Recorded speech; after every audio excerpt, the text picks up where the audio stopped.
Meningkatnya permintaan emas, percepatan hilirisasi mineral, serta pertumbuhan industri kendaraan listrik menciptakan peluang yang menarik bagi PT Aneka Tambang Tbk. Berdasarkan hasil analisis yang telah saya lakukan, saham Antam masih memiliki potensi pertumbuhan yang signifikan, sehingga saya memberikan rekomendasi untuk beli dengan target harga sebesar 3.900 per lembar saham dengan potensi kenaikan sebesar 54,5% dari harga pasar saat ini.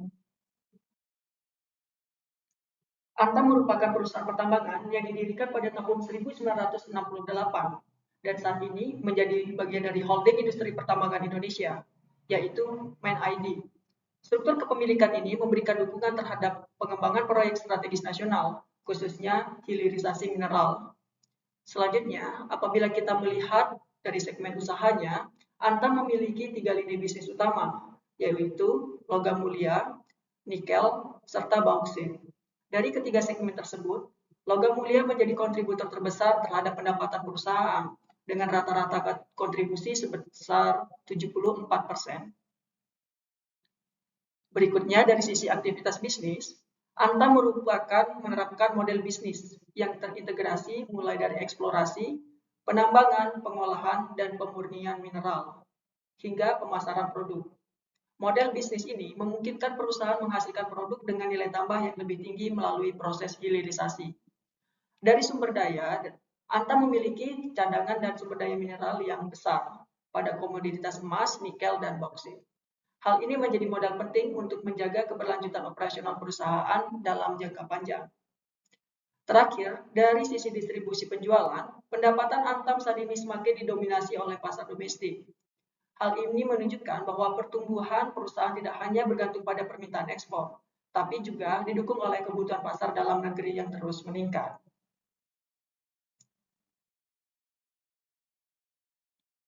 Selanjutnya, pada analisis makroekonomi, secara global pertumbuhan ekonomi diperkirakan mengalami moderasi seiring perlambatan ekonomi Amerika Serikat dan Tiongkok. Meskipun demikian, aktivitas ekonomi dunia masih tetap tumbuh sehingga permintaan terhadap komoditas logam diperkirakan tetap terjaga. Di sisi lain, indeks ketidakpastian ekonomi dunia masih berada di atas rata-rata historis, yang menunjukkan bahwa tekanan dan risiko ekonomi global masih relatif tinggi. Kondisi ini mendorong investor untuk meningkatkan alokasi pada aset yang lebih aman seperti emas, sehingga menjadi sentimen positif bagi Antam mengingat logam mulia merupakan kontributor terbesar pendapatan perusahaan. Beralih ke Indonesia, pertumbuhan ekonomi diproyeksikan tetap stabil di kisaran 5% dengan inflasi yang terkendali, yang mencerminkan ketahanan fundamental ekonomi domestik di tengah perlambatan ekonomi global. Hal tersebut juga didukung oleh indeks ketidakpastian geopolitik Indonesia yang relatif lebih rendah dibandingkan indeks ketidakpastian ekonomi dunia. Dengan demikian, dapat disimpulkan bahwa ketidakpastian ekonomi Indonesia lebih banyak dipengaruhi oleh dinamika ekonomi global dibandingkan risiko geopolitik domestik. Dari sisi kebijakan moneter, BI Rate menunjukkan tren penurunan yang mencerminkan kebijakan moneter yang semakin akomodatif dan diharapkan dapat mendorong aktivitas investasi maupun pertumbuhan ekonomi. Selain itu, tekanan terhadap nilai tukar rupiah juga diperkirakan mulai mereda seiring membaiknya kondisi ekonomi global.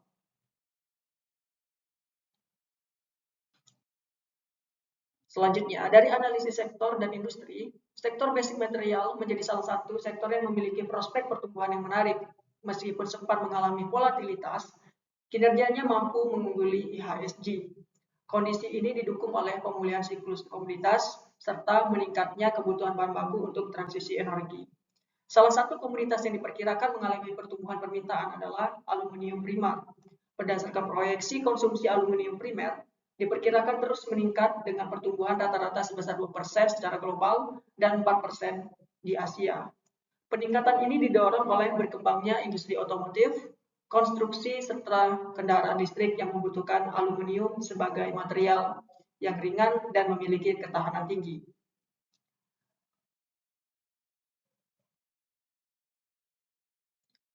Industri emas masih menunjukkan perspektif yang positif. Permintaan emas diproyeksikan tumbuh lebih cepat dibandingkan pasokan sehingga surplus pasar semakin menyempit dan harga pasar diperkirakan meningkat hingga mencapai 4.800 dolar Amerika Serikat per ons pada tahun 2028. Peningkatan permintaan tersebut didorong oleh investasi retail dan pengembalian emas oleh bank sentral, yang mencerminkan kuatnya fundamental pasar emas di tengah tingginya ketidakpastian ekonomi global. Bagi Antam, kondisi ini menjadi katalis positif, karena logam mulia merupakan kontribusi yang terbesar pendapatan perusahaan. Oleh karena itu, kenaikan harga emas diperkirakan akan mendukung pertumbuhan penjualan, profitabilitas, dan menjadi salah satu dasar rekomendasi beli terhadap saham Antam. Selain logam mulia, nikel juga menjadi komoditas strategis bagi Antam, seiring meningkatnya permintaan dari industri kendaraan listrik dan program hilirisasi mineral. Konsumsi nikel olahan global terus menunjukkan tren peningkatan, terutama di Asia, yang didorong oleh kebutuhan industri baja dan baterai kendaraan listrik. Di sisi lain, produksi nikel diproyeksikan tumbuh lebih cepat dibandingkan konsumsi, sehingga menciptakan kondisi kelebihan pasokan yang berpotensi menekan harga dalam jangka pendek. Meskipun demikian, prospek bisnis nikel Antam tetap positif karena permintaan jangka panjang diperkirakan terus meningkat seiring berkembangnya industri kendaraan listrik dan berlanjutnya kebijakan hilirisasi mineral di Indonesia. Keunggulan kompetitif Antam dapat dilihat dari model bisnis, posisi industri, serta kondisi internal dan eksternal perusahaan. Dari sisi model bisnis, Antam menerapkan model bisnis yang terintegrasi, mulai dari eksplorasi, penambangan, pengolahan, hingga pemasaran produk. Model ini didukung oleh kemitraan strategis dengan main ID PLN, serta berbagai mitra internasional, sehingga memperkuat rantai pasok sekaligus menciptakan nilai tambah melalui program hilirisasi mineral. Selain itu, sumber pendapatan perusahaan juga telah terdiversifikasi melalui segmen logam mulia, nikel, serta bauksit dan aluminium, sehingga tidak bergantung pada satu komoditas saja. Apabila dilihat dari struktur industrinya, berdasarkan analisis Porter, ancaman pendatang baru relatif rendah karena industri pertambangan memerlukan investasi yang besar. Di sisi lain, daya tawar pembeli juga relatif rendah karena harga komoditas ditentukan oleh mekanisme pasar global. Meskipun persaingan antar perusahaan cukup tinggi, Antam tetap memiliki posisi yang kuat melalui penguasaan cadangan mineral, efisiensi operasional, dan strategi hilirisasi yang terus dikembangkan. Temuan tersebut juga didukung oleh analisis SWOT. Kekuatan utama Antam terletak pada portofolio komoditas yang terdiversifikasi, dukungan dari Main ID, serta posisi sebagai salah satu produsen logam strategis di Indonesia. Di sisi lain, perusahaan masih menghadapi tantangan berupa ketergantungan terhadap harga komoditas global dan kebutuhan belanja modal yang cukup besar. Namun, meningkatnya permintaan mineral strategis, kebijakan hilirisasi, serta perkembangan industri kendaraan listrik membuka peluang pertumbuhan yang signifikan. Adapun risiko utama yang perlu diperhatikan berasal dari fluktuasi harga komoditas, perubahan regulasi, serta meningkatnya persaingan di industri pertambangan.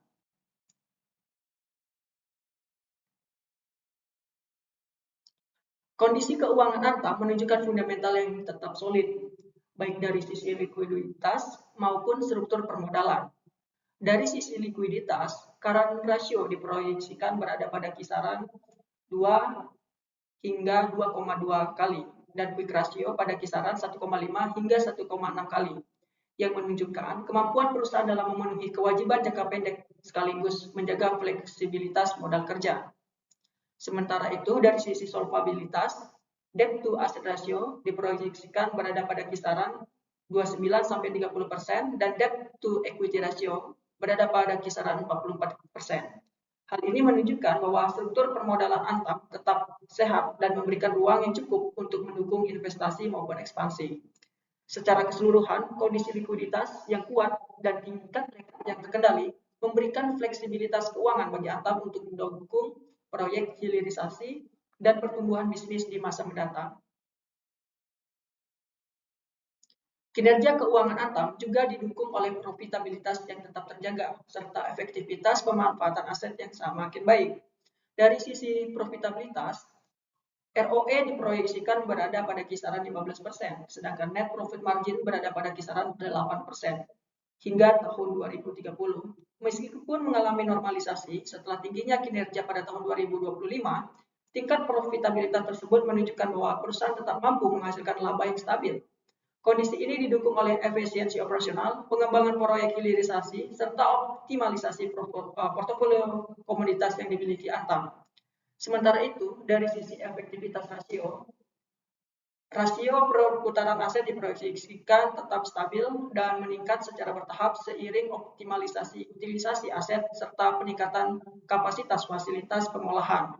Hal ini menunjukkan bahwa aset yang dimiliki perusahaan dapat dimanfaatkan secara lebih produktif untuk mendukung pertumbuhan pendapatan. Dengan profitabilitas yang tetap terjaga dan pemanfaatan aset yang semakin efisien, Antam memiliki kapasitas yang lebih kuat untuk mendukung investasi, ekspansi usaha, serta menciptakan nilai tambah yang berkelanjutan bagi pemegang saham. Dalam penelitian ini, saya menggunakan dua pendekatan valuasi, yaitu valuasi relatif dan valuasi free cash flow to fund. Pada valuasi relatif, dilakukan pengujian menggunakan root mean square error untuk menentukan model yang paling akurat. Hasil menunjukkan bahwa metode price to book value dan metode rata-rata tertimbang memiliki nilai terendah, sehingga metode rata-rata tertimbang dipilih sebagai model valuasi relatif dalam perhitungan valuasi ini. Sementara pada pendekatan free cash flow to fund, dilakukan analisis sensitivitas terhadap perubahan WACC dan terminal growth rate. Hasil pengujian menunjukkan bahwa pada skenario WACC meningkat 1% dan terminal growth rate menurun 1%, nilai intrinsik hanya turun sekitar 16,6%. Temuan ini menunjukkan bahwa hasil valuasi cukup robust dan tidak terlalu sensitif terhadap perubahan asumsi utama. Selanjutnya, hasil valuasi relatif dan free cash flow dikombinasikan dengan pembobotan masing-masing sebesar 50%. Berdasarkan pendekatan tersebut, diperoleh nilai intrinsik Antam sebesar Rp3.908 per lembar saham. Nilai ini lebih tinggi dibandingkan harga pasar sebesar Rp2.530, sehingga saham Antam masih berada pada kondisi under value dengan potensi kenaikan sebesar 54,5%. Selain didukung oleh fundamental keuangan yang kuat, Antam juga terus memperkuat penerapan prinsip lingkungan, sosial, dan tata kelola sebagai bagian dari strategi pertumbuhan jangka panjang perusahaan. Dari aspek lingkungan, perusahaan berfokus pada pengurangan emisi gas rumah kaca, peningkatan efisiensi energi, pengelolaan air, reklamasi lahan pertambangan, serta konservasi keanekaragaman hayati. Upaya tersebut menunjukkan komitmen Antam dalam mendukung praktek pertambangan yang lebih berkelanjutan. Pada aspek sosial, perusahaan menempatkan keselamatan dan kesehatan kerja sebagai prioritas. Sementara itu, dari aspek tata kelola, Antam menerapkan prinsip tata kelola perusahaan yang baik melalui peningkatan transparansi, kepatuhan terhadap regulasi, penguatan sistem pengendalian internal, serta pemanfaatan digitalisasi. Komitmen tersebut tercermin pada capaian skor ESG yang relatif konsisten dalam beberapa tahun terakhir, khususnya pada aspek tata kelola yang memperoleh penilaian tertinggi. Dengan demikian, implementasi ESG tidak hanya mendukung keberlanjutan operasional Antam, tapi juga memperkuat daya saing perusahaan, meningkatkan kepercayaan investor, dan mendukung penciptaan nilai jangka panjang bagi pemegang saham. Sebagai pelengkap analisis fundamental, kami juga melakukan analisis teknikal untuk melihat momentum pergerakan harga saham Antam dalam jangka pendek hingga menengah.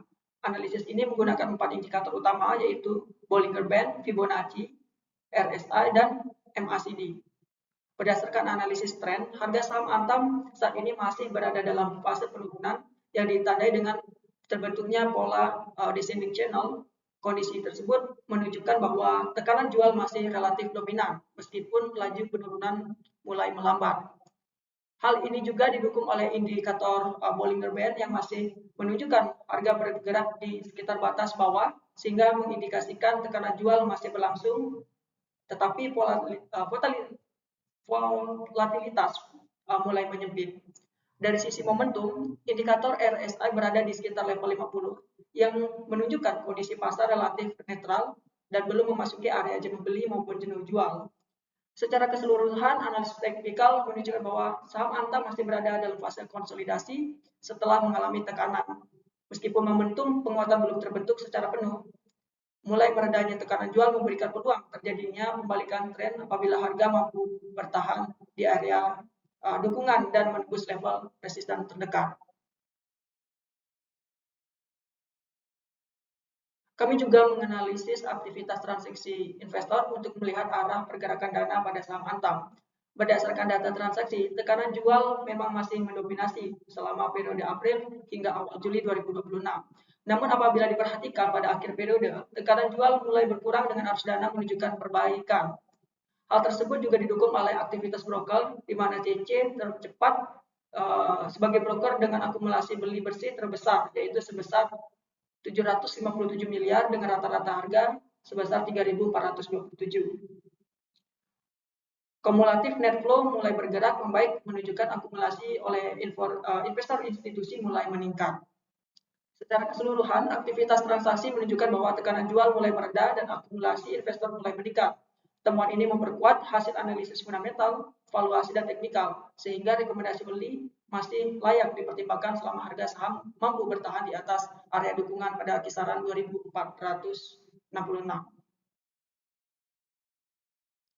Selain mempertimbangkan potensi pertumbuhan, analisis ini juga mengidentifikasi beberapa risiko yang dapat mempengaruhi kinerja Antam. Berdasarkan pemetaan risiko, sebagian besar risiko berada pada kategori moderat hingga tinggi, sehingga perlu menjadi perhatian dalam mengambil keputusan investasi. Risiko utama berasal dari risiko pasar, khususnya fluktuasi harga komoditas dan nilai tukar. Sebagai perusahaan yang sebagian besar pendapatannya berasal dari penjualan emas, nikel, bauksit, dan aluminium, perubahan harga komoditas global akan berpengaruh langsung terhadap pendapatan dan profitabilitas perusahaan. Selain itu, exposure terhadap mata uang asing, terutama dolar Amerika Serikat, juga berpotensi mempengaruhi kinerja keuangan Antam. Meskipun demikian, dari beberapa risiko yang terjadi pada perusahaan, sebagian besar risiko tersebut masih berada pada tingkat yang dapat dikelola melalui diversifikasi portofolio komoditas, penguatan program hilirisasi, serta penerapan manajemen risiko yang dilakukan oleh perusahaan. Oleh karena itu, risiko-risiko tersebut belum mengubah pandangan positif kami terhadap prospek jangka panjang Antam. Berdasarkan seluruh analisis yang telah dipaparkan, saya memberikan rekomendasi beli terhadap PT Aneka Tambang Tbk atau Antam dengan target harga sebesar Rp3.908 per lembar saham. Rekomendasi ini didasarkan pada 4 pertimbangan utama. Pertama, prospek harga emas yang diperkirakan terus meningkat seiring dengan pertumbuhan permintaan yang lebih cepat dibanding pasokan, sehingga berpotensi mendukung pertumbuhan pendapatan dan laba perusahaan. Yang kedua, program hilirisasi mineral serta pengembangan fasilitas pengolahan diharapkan mampu meningkatkan nilai tambah produk dan memperkuat prospek pertumbuhan bisnis Antam dalam jangka panjang. Ketiga, fundamental keuangan perusahaan tetap solid, tercermin dari profitabilitas yang tetap terjaga. Keempat, hasil valuasi menunjukkan bahwa saham Antam masih diperdagangkan di bawah nilai wajarnya. Dengan mempertimbangkan prospek industri, fundamental perusahaan, hasil valuasi, serta hasil analisis teknikal yang telah dipaparkan, saya meyakini bahwa Antam memiliki prospek pertumbuhan yang positif, sehingga rekomendasi beli tetap relevan untuk dipertimbangkan oleh investor.